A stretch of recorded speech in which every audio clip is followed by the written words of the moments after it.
Alrighty then.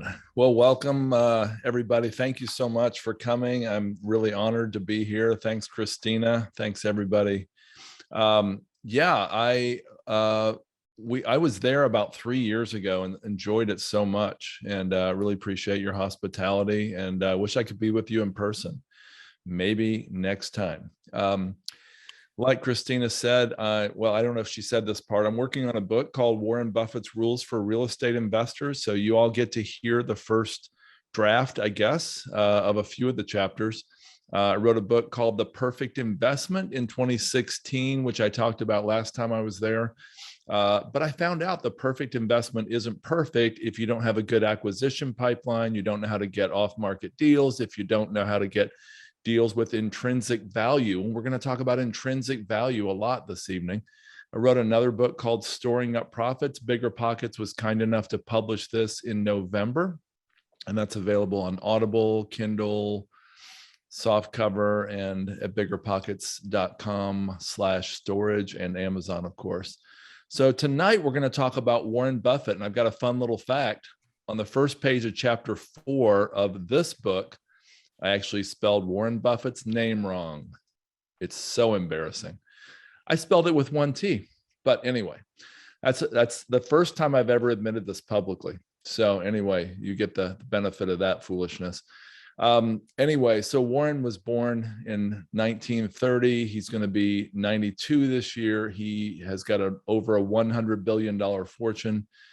Obviously, everybody's heard of him, but people don't know how powerful his rules and lessons of life are for real estate investors. If you don't know much about him, as I didn't several years ago when I started reading about him and writing about him, he amassed 53,000 by 16 years old. That was a long time ago, in 1946.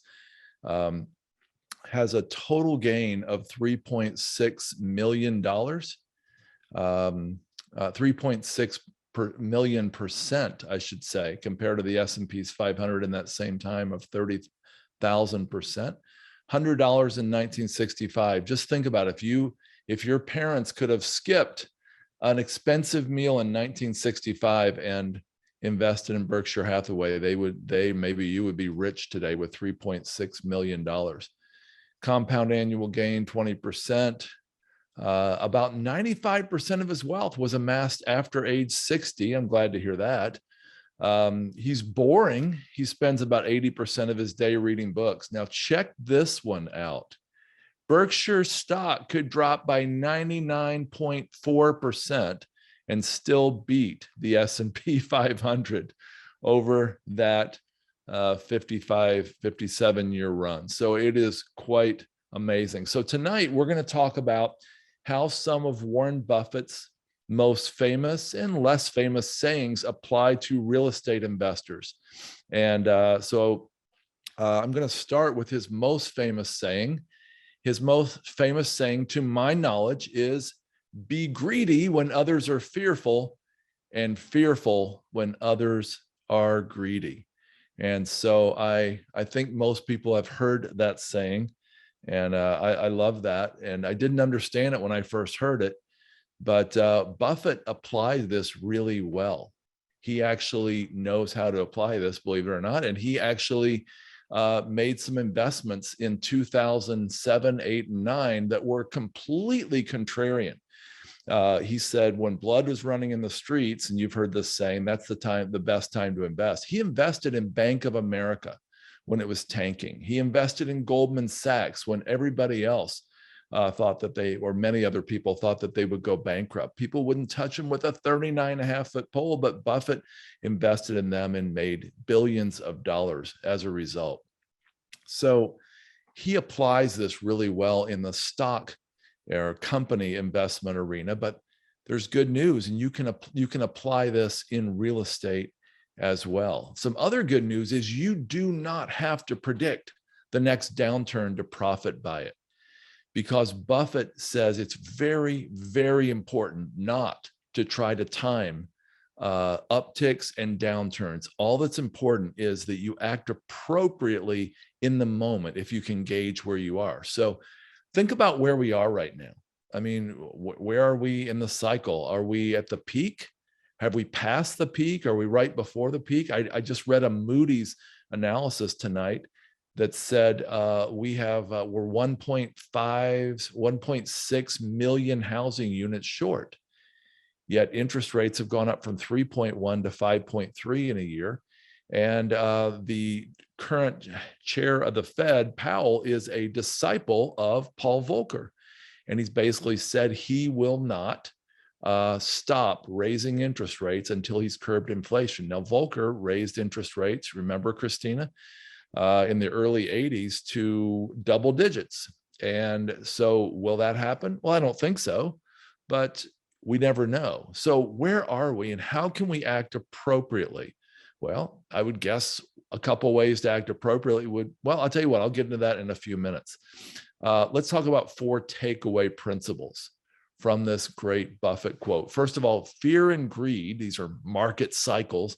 They're as sure as death and taxes. They're going to happen. Let nobody ever tell you it's different this time, because it's not different this time. I've heard it before, and it's not true. Just because the last financial crisis was about 14 years ago doesn't mean we're cured of this fear and greed contagion. It's going to happen. And the best way to make a lot of profit is to act contrarian, not for the sake of doing just what everybody else isn't doing, but basically when people are selling without logic, that could be the time for you to buy, and vice versa.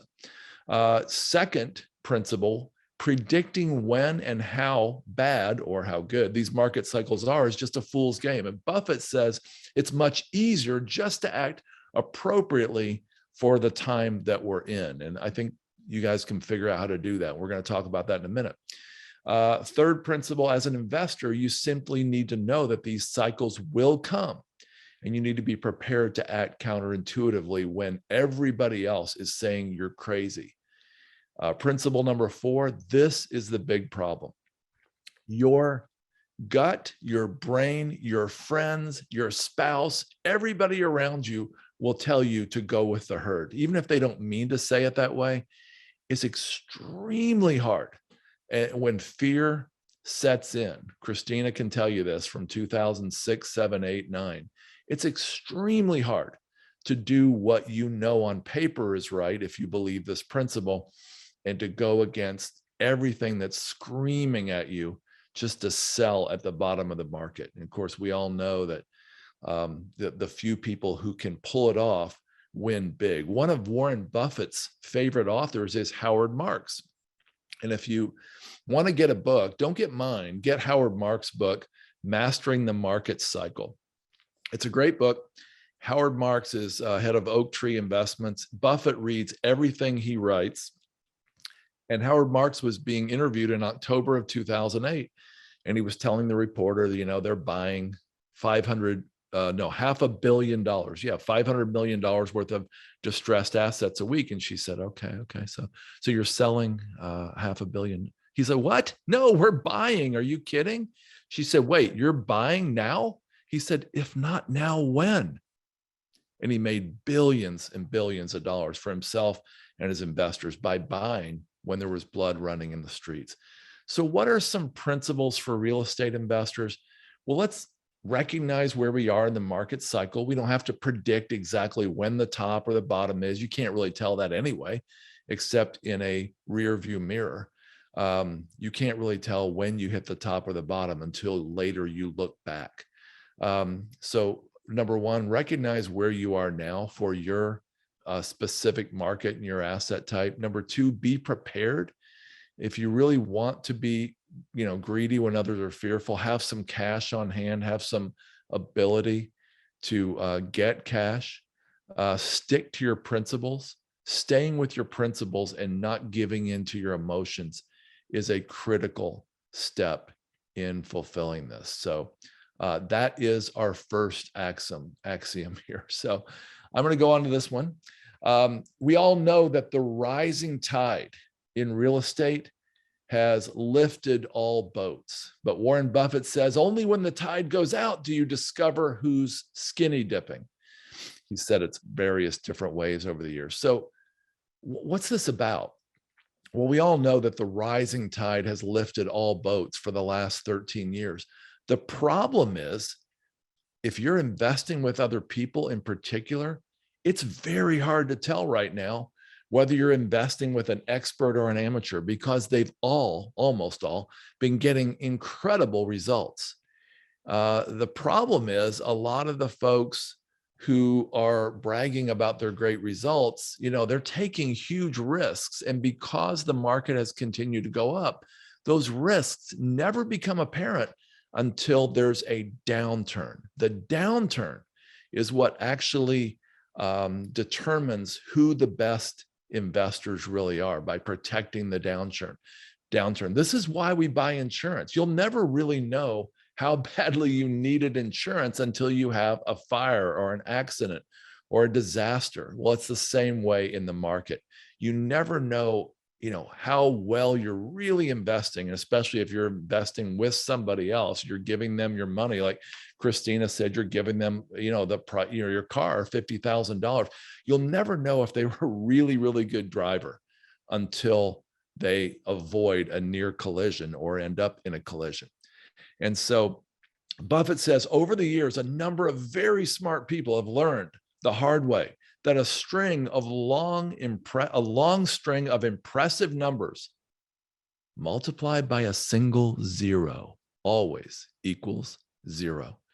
And so it's really, really important, if you are investing with other people, or if you're investing other people's money, to make sure you're doing everything you can to be very, very careful with that money. A personal example, after years of chasing shiny objects, after years of speculating instead of investing, I had so much pain. I had $1.5 million in the bank when I sold my company 25 years ago.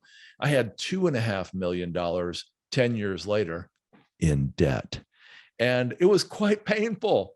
And so my company now goes to great lengths to sit on the sidelines and say no a lot. Warren Buffett says the most successful people say no a lot. The very most successful people say no almost all the time.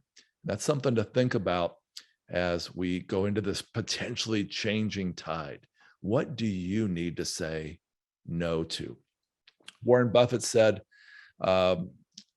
we insist, the next principle is a margin of safety. We insist on a margin of safety in our purchase price. If we calculate the value of a common stock to be only slightly higher than its price, we're not interested. We believe this margin of safety is the cornerstone of investment success. And if there's any engineers in the room or other technical folks, you'll remember the margin of safety from engineering school. Buffett said, if you're driving a truck across a bridge that holds 10,000 pounds and you've got a 9,800 pound vehicle, well, if the bridge is 6 inches above the canyon that it covers, you may feel okay. But if you're driving over the Grand Canyon, you may want a little larger margin of safety. Perhaps only drive a 4,000 pound truck across that 10,000 pound bridge. It's important to have a margin of safety. I remember from engineering school, I have a petroleum engineering degree, and we learned, that you had to build bridges 3 to 4 times stronger than needed. In other words, if it was limited to, I don't know, a 20-ton truck, you'd have to build that truck to withstand, hold 60,000 or 60 tons instead. I thought it was ridiculous. I was a 19-year-old punk, and I didn't know the difference. I thought, well, that's ridiculous. No one's going to ever, why would you ever need this? I found out later that 1 in 4 bridges in the United States failed in the 1800s. And that's when they started creating this margin of safety. And so it's really, really important. Now, what are some margins of safety in real estate investing? I would propose to y'all that, you see I'm from the South, y'all. I would propose that the 2 greatest margins of safety are the debt service coverage ratio and the loan to value ratio. Now, that's if you're using debt at all. If you're not, you've got other things you can look at. But if you're using debt, the debt service coverage ratio, almost everybody in the room probably knows it. It's also called the debt coverage ratio. It's the ratio of the net operating income to divided by, or ratio of that to the debt service on a monthly basis. The banks are okay with 20 to 25%. That would be a 1.2 to 1.25 debt coverage ratio. Okay, that's fine if you're starting there, but you're going to want to very quickly develop a much, much higher margin of safety. You want to get up to 1.5, which would be a 50% margin of safety. You might even want to get up to 2.0, which would be a 100% margin of safety. If you're in a market that's changing and that could slide into a recession and that could, have a lot of problems on the horizon, I would say that one of the best things you can do is get a large or widening debt service coverage ratio. And then with that, you would get a smaller and smaller LTV, meaning the value in loan to value ratio is going to go up and your loan balance will be paid down slightly. And that LTV, that LTV that's getting smaller and smaller is going to really help you, because if you have to refinance someday and the interest rates are, heaven forbid, 8%, 12%, or 19%, like in when I was in high school, what they were under Paul Volcker, it's going to be quite a disastrous moment for you. Now, of course, the one way to, get around that is to not use debt at all. And that's Buffett. That's what Buffett would do if he was a real estate investor. But I don't know that that is the best thing for us to do. So let's take a little, let's see, what are some, oh yeah, I wanted to ask you too, what are some factors that could result in a too thin margin of safety in a real estate deal? So let's take a multifamily deal. Let's say it's a 100-unit property and you are worried about this margin of safety. So what are some things that you might assume that would make this margin of safety worse? One would be, just overpaying for the property. Buffett would never do that. Assuming a certain rent growth to make your plan work. Assuming a 98% or higher occupancy. People always need a place to live. Well, that's not always as true as you may think it is. Assuming market rent growth from inflation. Well, again, hoping for inflation. Hope's not a great business strategy. Assuming too low capital expenses. I mean, yeah, I thought my apartment in Lexington, Kentucky wouldn't have that much CapEx, but we did. We had a lot and we got in real trouble with it. Banking on interest rates to come right back down where they were, last year. Assuming you're only going to have wonderful tenants and no evictions. Lots of things like that can create a too thin margin of safety. So which of these two properties would you rather invest in? Investment number one has a total target return of 15%, and that's 11% from current cash flow plus only 4% appreciation. Or investment number two, it doesn't have 15, it has a 20% total return, and the breakdown is 3% cash flow from operations plus a theoretical appreciation of 17%. Well, either one's okay. It really is. But a lot of people, if they were Warren Buffett type people, would definitely take the lower target return of 15% because it has 11% already proven and only 4% appreciation built into that number. And so it's really, again, when we're going into uncertain times, which we always are, we never know the future. We want to be asking ourselves, these questions and deciding, am I really implementing a margin of safety? Ask yourself, what if cap rates go against us? What if interest rate increases happen right before we have to refinance or sell in 3 or 4 years? What if it takes 6 years instead of 3 to implement our business plan? What if a new competitor comes online while we're building and leasing up our facility? That's especially possible in self-storage. What if lease rates or rental rates don't go as planned? And so these are questions. And so I would like you to just think about, how can you apply the margin of safety to your real estate business. I just like to leave you with that thought. We're going to go on to the circle of competence. Warren Buffett says, what an investor needs is the ability to correctly evaluate selected business. Note that word selected. He said, you don't have to be an expert on every company or even many. You only have to be able to evaluate companies in your circle of competence. The size of that circle is not important. What's important is knowing its boundaries. That's vital. So what's Buffett talking about? Well, let me use a great example from Charlie Munger. Charlie Munger has a friend. Charlie Munger says, we have three, that's Warren Buffett's partner. You probably all know that. He said, I have 3 boxes on my desk, an in box, an out box, and a too hard box. He says, you don't have to do everything well. At the Olympics, if you run the 100 meters well, you don't have to do the shot put well also. And Munger talks about his friend, John Arriaga. He lives near Stanford University, and he decided decades ago to only invest in real estate within 1 mile of Stanford University. Sounds kind of like a ridiculous plan to me. If I would have, talked to John in the 60s or 70s when he started that plan. I'm admitting somebody else on Zoom here. Anyway, he decided to only invest within 1 mile of the Stanford campus. Guess what? He became a billionaire doing that. That's all he did. Now, what's Munger's friend? What's his circle of competence? Is it real estate? No. Is it US real estate? No. Is it California real estate? No. Is it Northern California real estate? No. It's only real estate within 1 mile of Stanford. His circle of competence is this small.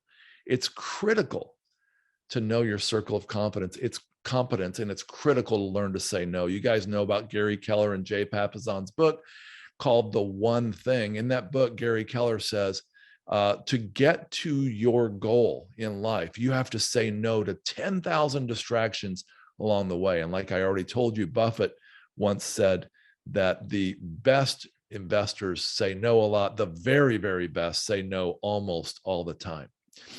Now, imagine, I'm going to skip over a little bit here for time's sake, but imagine the US Olympic team wanted to maximize their medals, and they realized Michael Phelps was just a great athlete. And they said, we want you to do shot put and swim and javelin and long run and high jump and short. You never would have heard of Michael Phelps.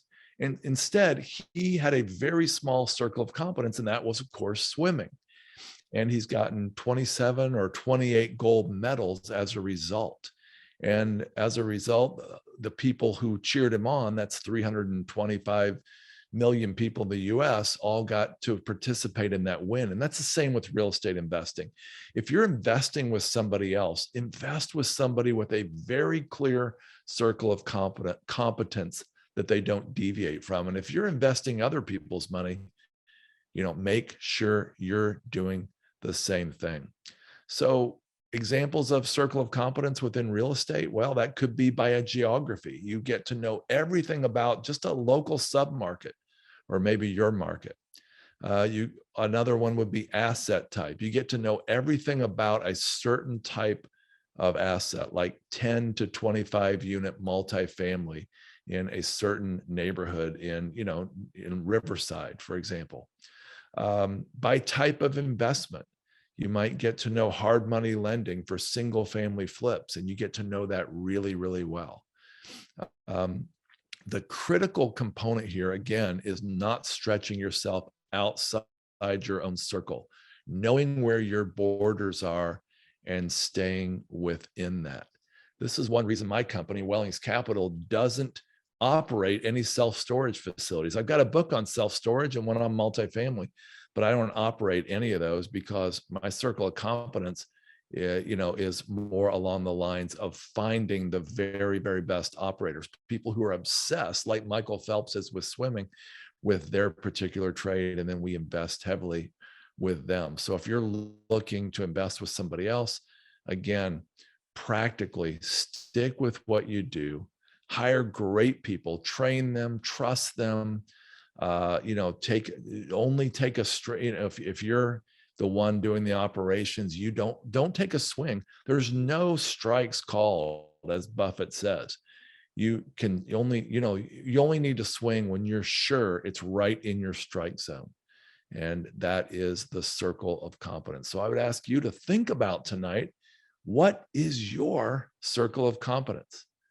There's no need to swing at that 45% IRR deal in remote Montana for a seasonal motel with an RV park next door. Well, unless, of course, Montana motels and RV parks are your circle of competence, and then swing away. That's the circle of competence. The next one is investing when clocks have no hands. I'm only going to spend a minute on this for time's sake. Basically, we all believe we're at a party. Buffett talks about Cinderella at the ball. Everybody thinks that we're going to get out right before the clock strikes midnight. But the problem is we're dancing in a room in which the clocks have no hands. That's the last sentence of this great quote. And I think, it could be the time when we have to think about this right now, who knows what's going to happen with interest rates, inflation, the economy. Like I said at the beginning of the podcast, Jerome Powell has stated that basically he'll do whatever it takes to eradicate inflation, even if he has to cause a deep recession. Well, are we right now 1 minute to midnight? I don't sense that we are, but maybe we are. And so the question is, do you really want to cut it that close? Or do you want to apply a margin of safety? And that really gets back to intrinsic value and market efficiency. Buffett said, price is what you pay, value is what you get. You all who are involved in the stock market know the Chicago School of Investing taught the efficient market hypothesis. And basically they said that the markets are all efficient. Everything that can be known about every stock is known by a huge cross-section of people. And therefore, there's really no good deals and there's no real bad deals. They're all the same. Well, Buffett laughs at the efficient market hypothesis, though it is generally true. He has an issue with it, and he says, well, as long as everybody believes that, I'm really glad to make billions of dollars by proving them wrong. The problem is it takes a whole lot of work and a whole lot of insight and a lot of courage to find value. Basically, value investing is Buffett's whole mindset. Basically, he learned this from his mentor, Benjamin Graham. And value investing is finding intrinsic value. Let me give you a quick example for time's sake. Michelangelo has this great quote. He said, when I see a piece of marble as a sculptor, the greatest sculptor of all time, at least the most famous, he says, when I see a piece of marble, I see an angel already inside the marble block before I start my work. It's already there. All I have to do is chisel away the excess material. That's intrinsic value. Basically, Buffett saw intrinsic value in all kinds of companies over these 60 years he's been investing. And when he sees intrinsic value, he invests heavily in those companies. The irony is, he did it with Apple, and there's a long, great story about how he invested in Apple when it was about $20 a share. And the irony and the exciting news for all of us is we have more opportunities as real estate investors to invest in intrinsic value than any stock market investor has ever dreamed of. You guys know this. Real estate's inherently inefficient.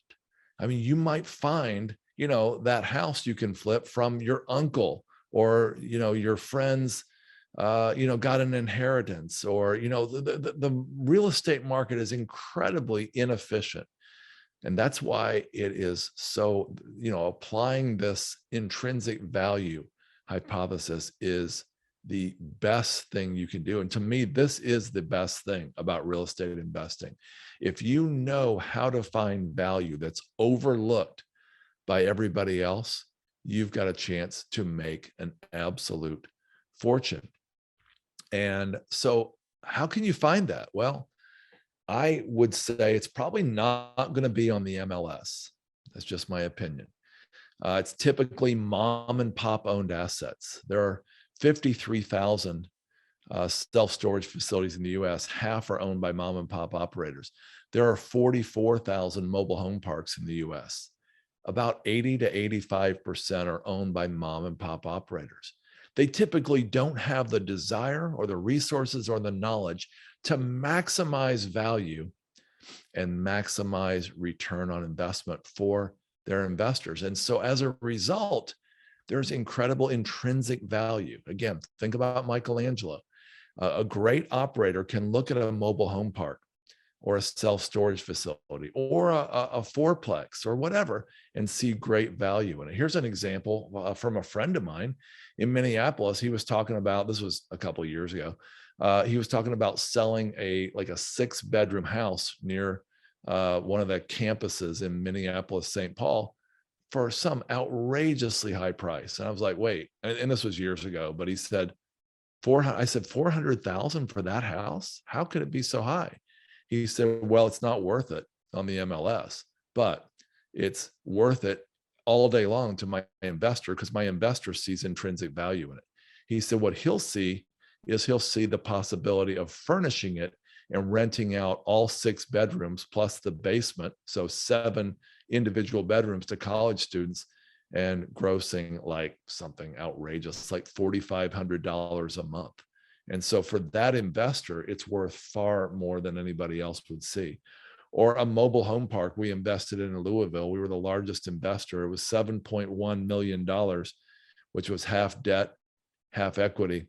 And, it was sold, long story short, it was sold just 10 months later for $15 million because there was intrinsic value that other people didn't see. I'm going to hit this really quick before I wrap up, Christina. I love this quote for real estate investors. If you don't find a way to make money while you sleep, you'll have to work until you die. I probably don't even have to talk about how powerful this is for real estate investor. Of course, Buffett does this, but real estate is perfectly suited to fulfill this Buffett maxim. I'm going to end tonight with talking about creating a moat around your business and your life. Buffett said a truly great business must have an enduring moat that protects excellent returns on invested capital. Of course, you all know a moat is the big thing, the big river around a castle that has a drawbridge. Buffett learned about this from his very first failure at age 18 or 19. He bought a filling station. That's what they used to call them. And this filling station was right across the street from a Texaco.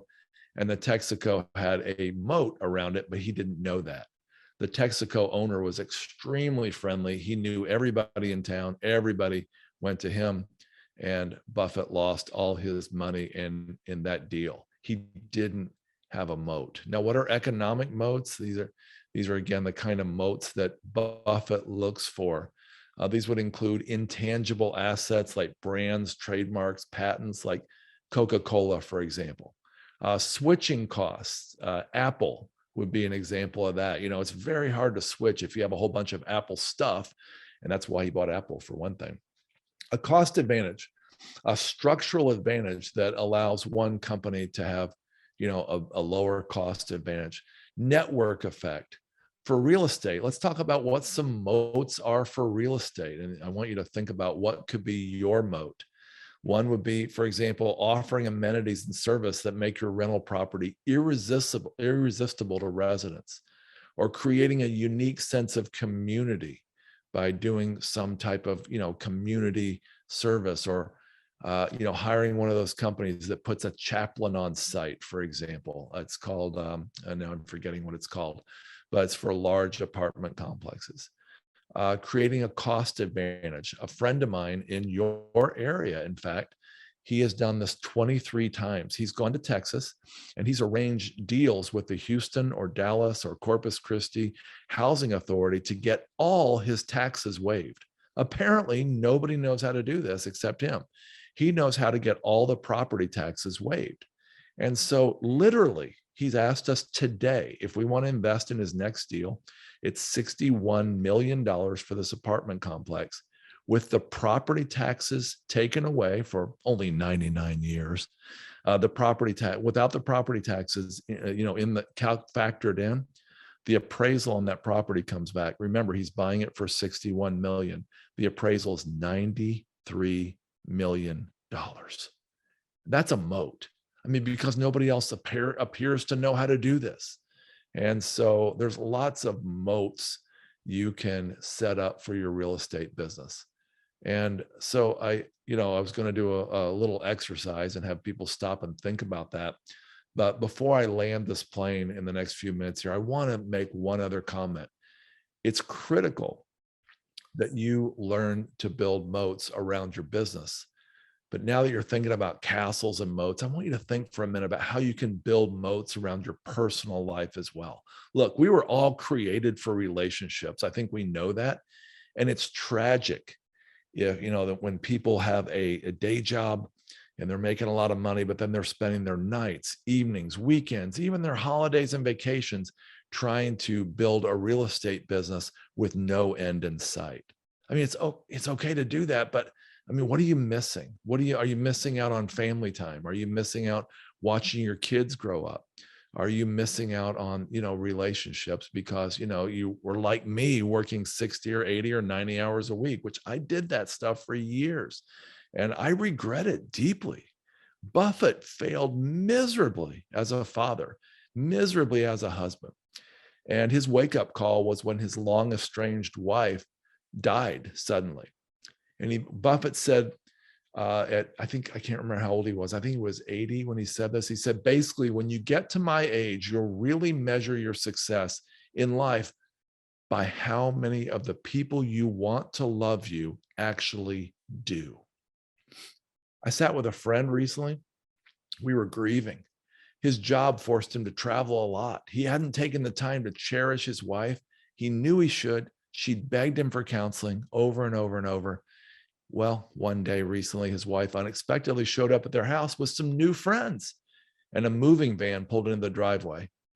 He was served papers and she's gone. And of course, he's got a lifetime of regret now, or I shouldn't say a lifetime, but he's got a lot of regret. This has happened to some people in this room, I'm sure. And I just want to encourage you to build moats around your life as well as your business. The way to do that is by time and focus. And it's not just giving quality time, it's focus. The average iPhone user touches their iPhone 2,640 times, I think it is, per day. Well, sometimes that can ruin your focus. And I want to encourage you and I want to encourage me to build a moat around my business, your business, and build moats around our life as well. Thank you.